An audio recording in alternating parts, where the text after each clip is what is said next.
आइए वंदे भारत में सफर करते हुए इस रोमांचक सफर के साथ हम थोड़ा सा एक्सपर्ट ओपिनियन लेते हैं और बात करते हैं यहाँ के कुछ जो मीडिया साथी हैं जो बराबर कई वंदे भारत की इनॉग्रेशन सेरेमनी में खबरिया टॉप के साथ हम सफर रह चुके हैं। ये बात करते हैं, क्या नाम सर आपका?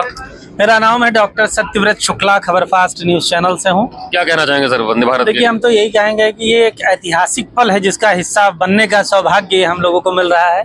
4 ट्रेनें वंदे भारत जो कि आज प्रधानमंत्री मोदी जी के द्वारा जो है काशी से हरी झंडी दिखा के रवाना किया जा रहा है, जिसके अनुक्रम में आज एक लखनऊ से सहारनपुर भी चल रही है, उसका हिस्सा बन रहे हैं, उसको कवर करने का मौका मिल रहा है। तो निश्चित रूप से जो है प्रसन्नता का पल है जिसको हम साझा कर रहे हैं। व्यवस्थाएं सभी बहुत अच्छी हैं, तकनीकी दृष्टि से बहुत अच्छा जो है देखा जाए सब चीज़ें हो रही हैं। और 2047 का जो विजन डॉक्यूमेंट लग रहा है कहीं ना कहीं उसके नींव के पत्थर को इसको कहा जा सकता है। इस प्रसन्नता के रेल सफर को आगे बढ़ाते हैं और कुछ और एक्सपर्ट ओपिनियन लेते हैं। यहाँ पर ये लगभग 2-2.5 दशक से जो है यहाँ पर हमारे साथ ये रेलवे के जो है बड़े दिग्गज रिपोर्टर ये हमारे साथ हैं।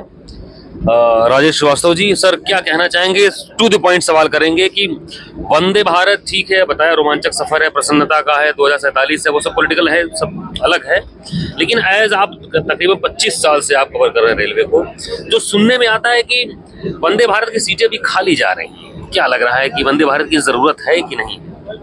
वंदे भारत की जरूरत तो है, लेकिन हर वर्ग के लिए ट्रेन नहीं है। सबसे बड़ा सवाल यह है जी, ये उस क्लास से जोड़ने की भी जरूरत है जिसके लिए वंदे भारत के स्थान पे अमृत भारत का भी संचालन किया जा रहा है जी। और ये अमृत भारत और वंदे भारत में ही डिफरेंस है कि आम यात्री अमृत भारत में एलिट क्लास चाहे मिडिल फैमिली इसमें सफर कर सकते हैं। सवाल ये है, उत्तर प्रदेश में अब तक जी 1 दर्जन से ज्यादा वंदे भारत ट्रेनों का संचालन हो रहा है जी। और सबसे बड़ी बात यह है कि धार्मिक स्थलों से जैसे अयोध्या, आपका बनारस जी, और आज हम लखनऊ सहारनपुर से चल रहे हैं, सीतापुर होते तो नेमी से भी कनेक्ट हो गए। तो धार्मिक पर्यटन को भी इससे बढ़ावा मिल रहा है, साथ भी लोगों को यात्रा की सुविधा मिल रही है।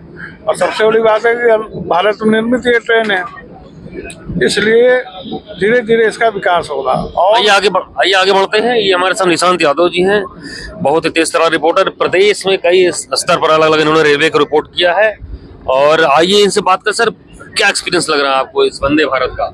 देखिए, सबसे बड़ी बात है जो नैमिष धाम है, बहुत बड़ा धाम है और अभी तक नैमिष धाम वंदे भारत से जुड़ा नहीं था। जिस सेक्शन पे हम समझ चल रहे हैं, यहाँ पे 1870 में 1870 के आसपास मीटर गेज लाइन थी और 2016 में इसका गेज कन्वर्जन का काम शुरू हुआ। उसके बाद से जब ये ट्रेन शुरू हुई 2018 में बड़ी लाइन की, जिसको हम कहते हैं ब्रॉड गेज, तो उसके बाद से ये महसूस किया जा रहा था कि इसमें अच्छा एक रेल नेटवर्क चाहिए।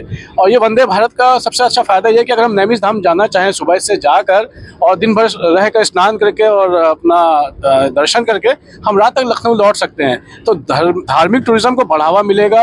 नो डाउट IIT रुड़की जाने वाले बच्चे बहुत हैं, IIT रुड़की को कनेक्ट करेगा। सहारनपुर काठ का शहर है, वहाँ जाने वाले लोगों के लिए, और मुरादाबाद खास तौर पर, तो व्यापारी वर्ग को भी। आपको लग रहा है सहारनपुर, क्योंकि देखा जाए तो उत्तर प्रदेश और उत्तराखंड का ये एक बॉर्डर भी है, तो आदमी बहुत देहरादून हरिद्वार जिसको पहुंचना तो सहारनपुर जाके भी आगे वहाँ 60-70 किलोमीटर आगे का। हाँ, एक बड़ा विकल्प है ये। अगर आप हरिद्वार जाना चाहते हैं और आपको किसी ट्रेन में रिजर्वेशन नहीं मिल रहा, आप सहारनपुर से जा सकते हैं। सहारनपुर से आप अंबाला होते हुए जम्मू जा सकते हैं, सहारनपुर से आप पंजाब जा सकते हैं। तो एक मतलब इमरजेंसी यात्रा अगर आपको करनी हो, किसी ट्रेन में रिजर्वेशन नहीं मिल रहा, तो सहारनपुर पहुंचकर आप 80% यात्रा अपनी पूरी कर सकते हैं और वहां से अल्टरनेट ले सकते हैं।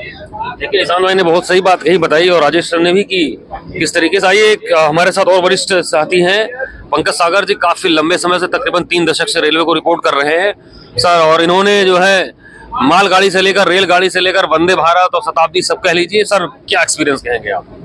बहुत अच्छा लग रहा है, और जिस रूट पे हम लोग चल रहे हैं यहाँ तो कभी सोचा भी नहीं था कि वंदे भारत भी इस रूट पे जाएगी। मेन चीज़ है कि जो गाड़ी चलाई गई है वो टूरिज्म के लिए यानी कि इस स्तर पे देखें तो ज़्यादा अच्छी है और पब्लिक के लिए भी अच्छी है, क्योंकि कनेक्टिविटी जो है नैमिषारण के लिए मिल रही है। वहीं से आदमी जाना चाहे तो बिठपुर जा सकता है, और साथ में ये बरेली जाएगी, बरेली से आप उत्तराखंड के लिए नैनीताल घूम सकते हैं। दुधवा रिजर्व पार्क भी वहीं से बरेली से निकल सकते हैं। साथ में जहाँ सहारनपुर तक जा रही है तो वहाँ पर 3 स्टेट को कवर कर रही है, एक उत्तराखंड, दूसरा पंजाब यानी हरियाणा और चौथा तीसरा आपका दिल्ली। विदिन आधा घंटे की दूरी पे ये सब आप उस स्टेट में एंटर कर सकते हैं। सब मिला के मान लीजिए कि इस वंदे भारत ट्रेन की जो गूंज है वो लगभग 3 स्टेट को कवर करेगी। और किस तरीके से रेल की कनेक्टिविटी, कहते हैं भारतीय रेल का जो नेटवर्क है बहुत व्यापक है और दुनिया की तीसरी सबसे बड़ा रेल नेटवर्क है। तो खबरिया टॉप आपको आगे हम कुछ यहाँ पर यात्रियों जो सफर है उनसे हम बात करते हैं आगे। ये तो रेलवे के एक्सपर्ट ओपिनियन थे, आगे ये हम बात करते बने रहिए खबरिया टॉप के साथ। मैं कुमार रवि।